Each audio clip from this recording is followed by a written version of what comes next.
I cannot believe we're on our last episode already. Already. And I also just realized it's been way too long since the last time I talked to you, Sarah. I know. I know. But we've both been busy. We both have kids at home now. And, you know, meetings like this can be hard with kids home, right? Yes, it can. It can. And, you know, I'm an extrovert. So I both love and hate Zoom at the same time, or any app like it, because I love to talk to people in person. I love, you know, being in a different environment. It's exciting, and meeting people face to face, and I can kind of exude that energy. So Zoom and the other apps are basically as close as I can get these days. Anybody can get. But what do you think about, you know, meetings for the foreseeable future? Like, we are consultants. We have meetings on a regular basis. We network. We go to events to network. We go to networking events, conferences. Like, that's usually a pretty serious part of somebody's marketing strategy, right? Yes. So what do you think? Like, what's going to happen with these events, these meetings, conference? Like, what are we going to do? Your extrovert self is going to be sad. It's not going to happen for a while. I've been working with Gardner and HubSpot pretty closely, having regular meetings with them. And they've been running research and doing studies, talking to different companies to find out what their plans are for the future. And not just in marketing, just in general, what they're building. Mm-hmm. And the majority are saying, we are not letting vendors in the building. We're not doing in-person meetings. It's going to be video still. So we're just going to have to get comfortable with Zoom and buy stock. Oh my goodness. I don't know. I think the time to buy stock has come and gone now that Zoom's acquired that company so they can do end-to-end encryption. I missed the boat on that one, I guess. Same. Same. Okay, so what do you think about networking then? Or like, how do you think that is going to change? Like, maybe we should be looking at buying, I don't know, Microsoft stock is expensive, but I have to imagine LinkedIn is just about to really hit the platinum era now, right? Yeah. We were in the golden era before. Yeah, we were loving LinkedIn already. Yeah. Let's be real. But now everyone else is going to find the value, who were like, nah, it's not for me. I hate social media. You know, there's those people that just didn't want anything to do with it, but it's now that is your option. LinkedIn is how you get to know people, how you meet people, how you network. I think Google Meets, their new update, is going to be huge for people. Yeah. It'll be easy to do one-on-one conversations. And Zoom is just going to keep being our, like, 4 hours of every day. Yeah, you're not kidding. So I was thinking about this. And I think, like, so I don't sit through a lot of webinars, mostly because the companies who want me to sign up for them do not do a good job of convincing me that that's a good use of my 60 minutes. So I don't know, maybe I should be targeting those people. Like, every time I see one and I'm like, oh, you just did a terrible job. Not that I would tell them that, but maybe I should be putting them in a little file somewhere. But these webinar platforms are killing me. Oh, I have so many stories with poor webinar platforms. I just feel like they're growing, right? But it's like Zoom's got a webinar platform, right? In addition to the meetings. But I find that if I have to pick, and it's not in person, I very much prefer Zoom meetings. I did a webinar like 6 weeks ago, maybe it was 2 months ago now. And I did it in Zoom meeting. And everybody could see each other. There was the chat right there, and they could talk to each other. And the feedback I got was, hey, I love that. I love that about the way that you did it. Other webinars I was in, they didn't do that. I'm like, what do you mean they didn't do that? And then I sat through one, and it felt like I was in a room by myself. Yes, I've noticed that too. I love Zoom. I'm not mad at the Zoom meetings or the Zoom webinars, but a lot of webinars I'm on, yeah, you feel like you're alone and you're just watching a video. These people as well have just recorded it and posted it somewhere because it's not interactive and it doesn't feel like a networking event. No, and I think that's a missed opportunity, right? Because if I, like, that was one thing with my webinar, I told everybody to drop their LinkedIn link in the chat. That's brilliant. That was such a good idea.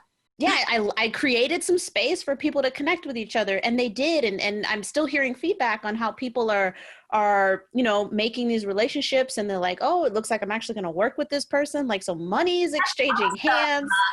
Seriously, Yeah. you did a huge thing for a lot of people, and it was so simple.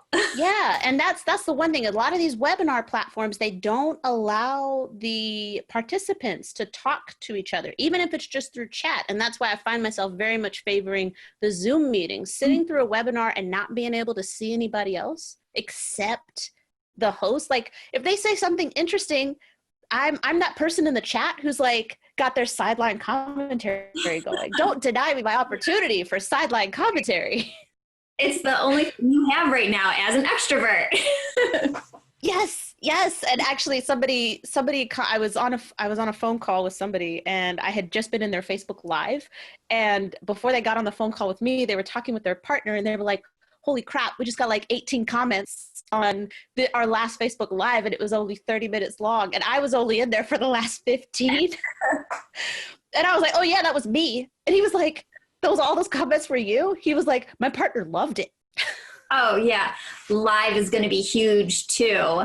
That just okay. So now that you just brought that up, how do I do? Like, I know how to do live. I'm not lost on the technical idea for live. I know how to push the button and go live. Sarah, help me.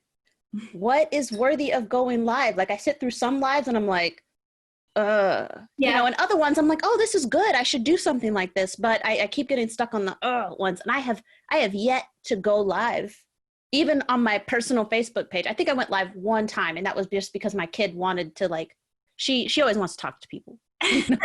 So I went live maybe once, but I have not gone live for my business. And like, do you have any insights, any recommendations, anything you've seen? Because it was just like the webinar. I had never done a webinar before until I did that one about 6 weeks ago. Yeah. And it was because I never felt I had a good enough reason to do it.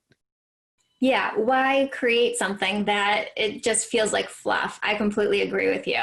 I think the best lives that I see are when you're teaching me something in the moment. You're giving me something like a homework assignment, and you're teaching me how to do something that will help my business. I think those are the best live reasons, because people, they're scared right now. They don't know how to adapt to what today looks like. So anytime you can teach something, you're going to get a reaction. People are going to be grateful and want to tune in and interact with you. Okay. Well, we totally got off topic, but I think that everybody's really going to like that. Okay, so for my last question, I just wanted to ask you what your top tip for making online networking more effective is. And that could be, you know, virtual networking events, of which there are starting to be many, or if it's, you know, using social media to network. Like, what do you think is like a really standout way to make this better? Let's see. I would say be a real person. A lot of us put on our business face and try and be perfect anytime we're showing up in LinkedIn or something with our business, but nobody is perfect. We're all people.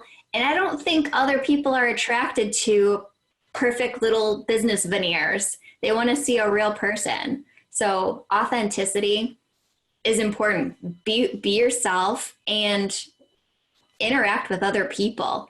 When someone is doing something great, talk about it, promote them, help them raise up so other people can find them. Be a good person. And people will like you for that.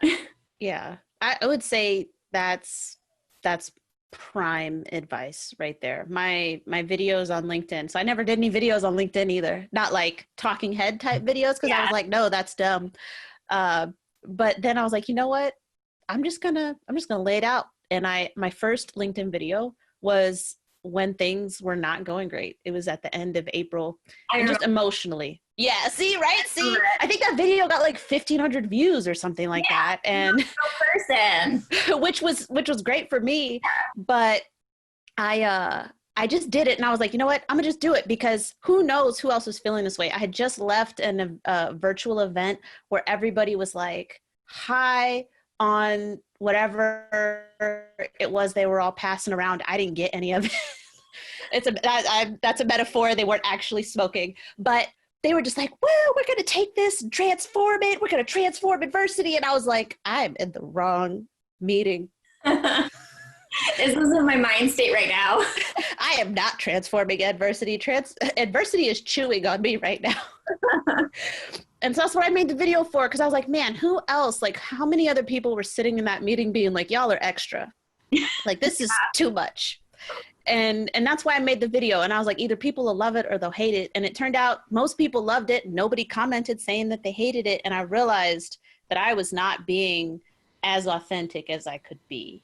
Mm-hmm. Right. And so like these podcast interviews are really good for me, because everybody I've talked to is somebody I know or has been referred to me. So I'm not just like running, people off the street who I don't know. So I've already talked to you and I'm comfortable with you. And I think that is the key right there. Like I'm very relaxed right now. And that's how it is on the videos. Yeah, I'm same. just relaxed. I get that. When I first started doing these, I was just so tense. Like, whoa. But I think it was because I didn't really know them, and I know you. I've been talking to you on LinkedIn forever. I know it's been like a year and a half or something. Yeah, maybe. We've worked together. There's a comfort level. There is. And I think that that's going to come through in this content here, which is great for me and it's great for you. And it allows us to just really show our personalities, right? Like we're two distinct people, but we pride ourselves on a lot of the same things, and that's wonderful. Yeah, it is. But our time together has come to an end, and so I want to make sure that people can find you. Go find Sarah on LinkedIn, go find Sarah anywhere she's posting content, because you don't want to miss any of it. But do you have a preferred platform, or are you kind of like me and you're just everywhere? I'm a little bit everywhere. I like LinkedIn the most. Me too. And if you reach out to me on there, I will read it. I will see it. Where if you reach me on Twitter, I might not see you. It's Twitter. Yeah. But you can find me anywhere, just searching for Sarah Noel Block. It's my handle. Right. And your website's sarahnoelblock.co, right? .com. .com. Okay. Yeah. Got it. Com. And we'll have those things in the show notes. And then just a reminder too, Sarah's got that, the lead magnet that she's sharing, which I'll have in the show notes on pretty much all of the episodes. But that tech stack, that's gold right there. So be sure to, because I'll tell you what I didn't do before I set all my stuff up. I did not do that level of research. And it's been a few years now, and that's the problem, is like I know better, so I do better for I do better for my clients, but I'm the cobbler with holes in their shoes and the dentist with cavities in their mouth. Oh, trust me that it took me 5 years of researching different tech platforms to come up with this particular list that all plays well together and is cheap.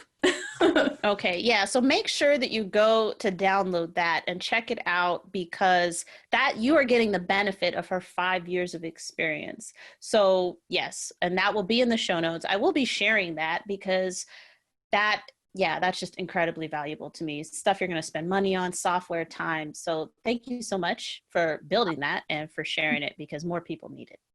Thank you. All right. So be sure, if this is the first time you're catching one of Sarah's interviews, there's a whole series and you want to go back and listen to them from the beginning. We keep them short so you can kind of do them piecemeal, but if you have the time, go ahead and listen to them all the way through. You're going to get a ton of valuable information. Thank you so much for joining us today, Sarah. Thank you.